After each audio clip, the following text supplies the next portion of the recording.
কি বলছে বর্দা এসব? কি টাকা অফার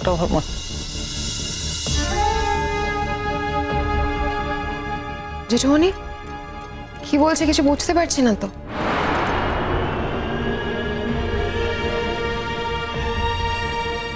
বাকি কথাগুলো বললে এখানে উপস্থিত অনেকেই আপনাকে হয়তো মনে মনে সেই শ্রদ্ধার আসনটা দেবে না।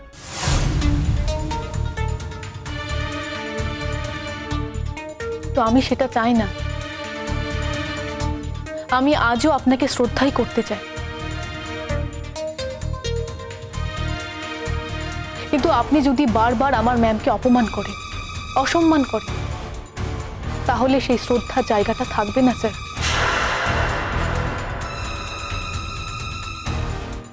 আমি আপনাকে শ্রদ্ধা না করলে আপনার কিছু এসে যাবে না হয়তো, কিন্তু আমার এসে যাবে।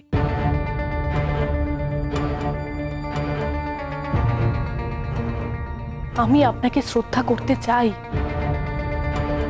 আর সেই শ্রদ্ধার প্রথম ধাপ হলো আপনি অন্য মানুষকে শ্রদ্ধা করছেন।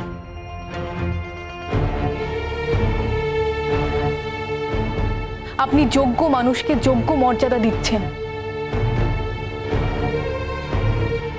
আমার ম্যাম একজন মা, যে মায়ের জুড়ি মেলা ভার। সব মাই তার সন্তানের কাছে আলাদা হয় ঠিকই, কিন্তু শঙ্খ রায়চৌধুরী ভাগ্যবান। তিনি অদিতি রায়চৌধুরীর মতো মাকে পেয়েছেন। তাকে সেই ভাগ্য থেকে বঞ্চিত করবেন না। ক্ষমা করবেন।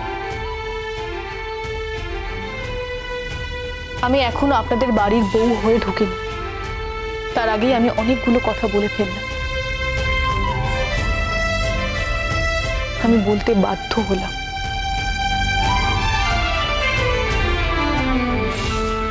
আমায় ক্ষমা করবেন।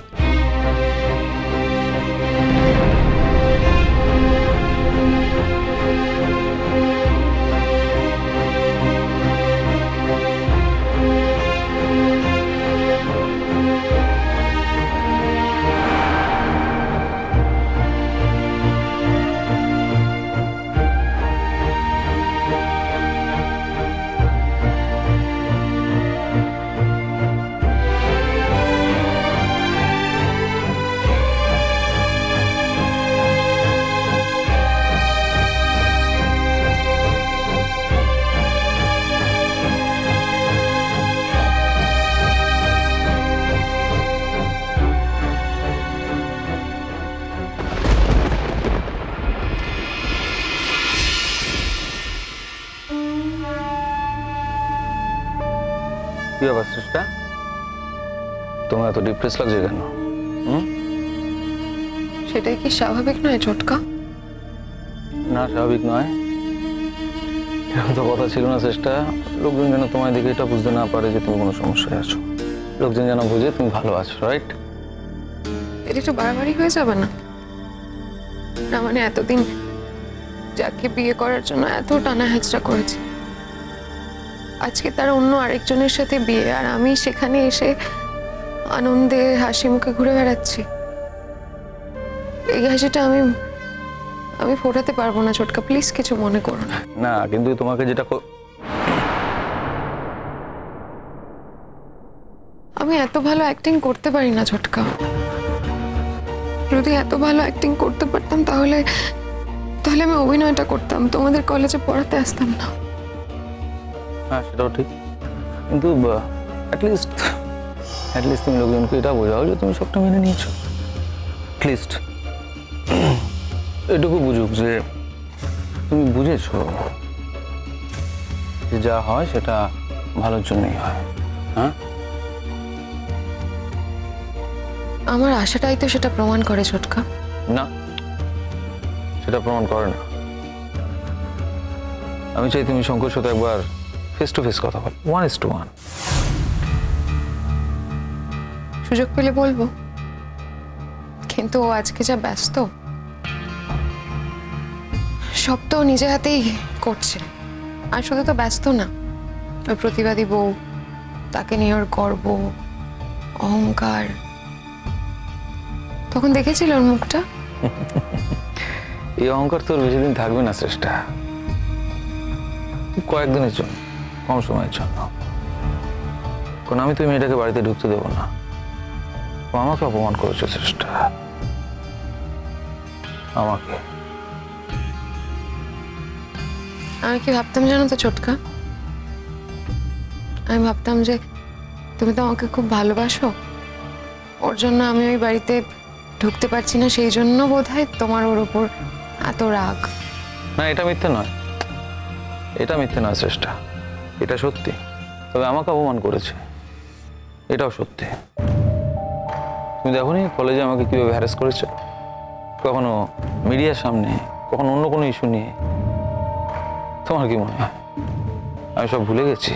না না না না না চেষ্টা, আমি কিচ্ছু ভুলিনি, আমার সব মনে আছে চেষ্টা, সব। ওকে বাড়িতে ঢুকতে দেবে না মানে? ঠিক বুঝলাম না। এখন যদি সবটাই তুমি নতুন করে শুরু করতে চাও, তাহলে আমার একাই দায়িত্ব নিতে হবে। আমি বুঝে নেবো যে তোমার আর এই বিষয়ে কোনো ইন্টারেস্ট নেই। কোন বিষয়ে ছোটকা? কোন বিষয়ে ছোটকা, কোন বিষয়ে ছোটকা, কোন বিষয় সেটাও তুমি ভুলে গেছো? না, কিছু ভুলিনি। আসলে এতদিন এই বিষয়টা নিয়ে কোনো কথা হয়নি তো। এই বিষয়টা নিয়ে রোজ রোজ কথা বলার বিষয় নয় চেষ্টা। প্ল্যান যখন একবার হয়ে গেছে, দ্যাট ইজ ডান।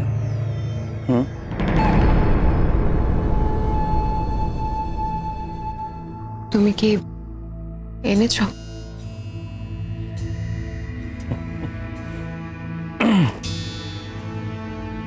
আমার দায়িত্ব আমি পালন করেছি চেষ্টা, এবার তুমি তোমার দায়িত্ব পালন করবে কিনা সেটা ভেবে দেখে নাও।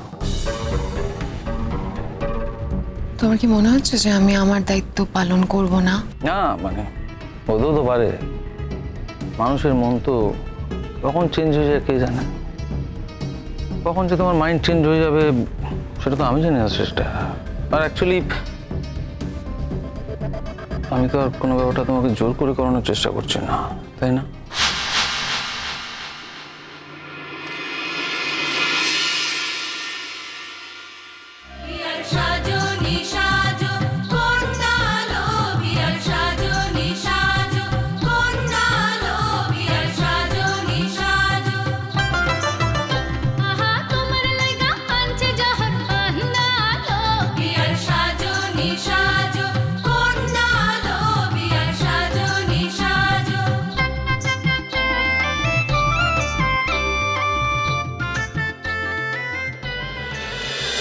কি ব্যাপার হলো তোমাদের?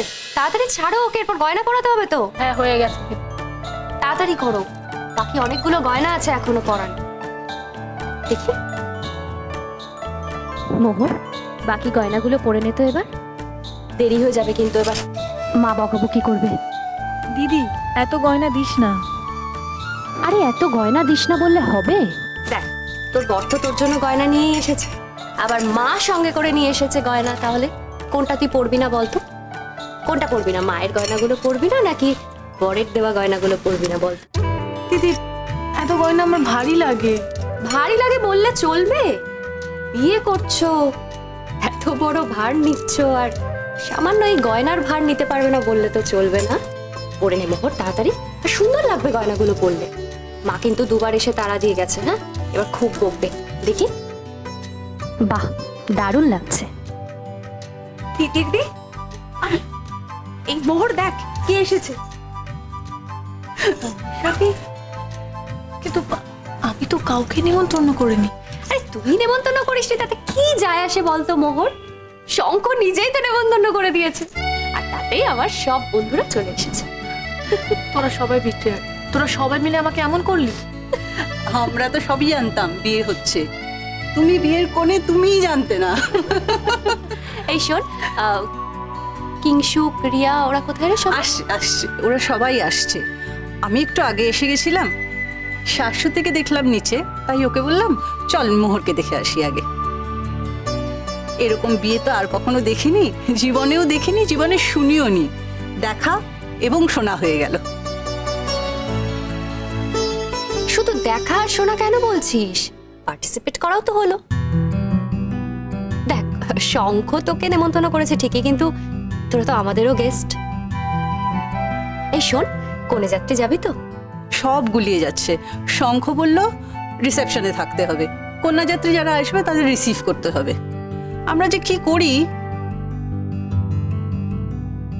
স্যার কিন্তু বলে দিয়েছে যে তোমরা সবাই বরযাত্রী। আর তবে আমি না স্যারকে আসার সময় একটা কথা বলে এলাম যে স্যার আমরা যদি মানে সবাই যদি বরযাত্রী হই তাহলে বরযাত্রীদের আপ্যায়নটা করবে কে? কনের বাড়িতে তো আর কেউই থাকবে না। দিদির হ্যাঁ মা, এসো, হয়ে গেছে ওকে। যা করবি তাড়াতাড়ি করো, ওরা তাড়া দিচ্ছেন তো, মোহরকে সময় মতো নিয়ে যেতে হবে। ও রেডি আছে মা, সব গয়নাই পরানো হয়ে গেছে। মা, ও অন্বেষা, আমার একটা বন্ধু। ও আচ্ছা আচ্ছা, না না না, ছি ছি ছি, খুব ভালো করেছো জানো তো এসেছো তোমরা। কিন্তু এখানে আসলে শুধু কিন্তু হবে না, বলছি যে আসলে ওই জলপাইগুড়িতে আমরা একটা অনুষ্ঠান করবো তো। আচ্ছা, ওখানে তো আমাদের সব মানে আত্মীয় স্বজন, পাড়া প্রতিবেশী, ওরা ছোটবেলা থেকে ওখানে বড় হয়েছে, ওদের বন্ধু বান্ধব সবাই। তিতিরের সঙ্গে এসো কিন্তু ওখানে, কেমন? তিতির যদি নিয়ে যায়। ও মা, তিতির নিয়ে যাওয়ার কি আছে? আমি তো বললাম তুমি যাবে, সবাই যেও। আপনি তো যেতে বলছেন কাকিমা, কিন্তু সেখানে কি সারপ্রাইজ থাকবে? আবার সেটা মোহর জানবে কি জানবে না সেটা তো বুঝতে পারছি না।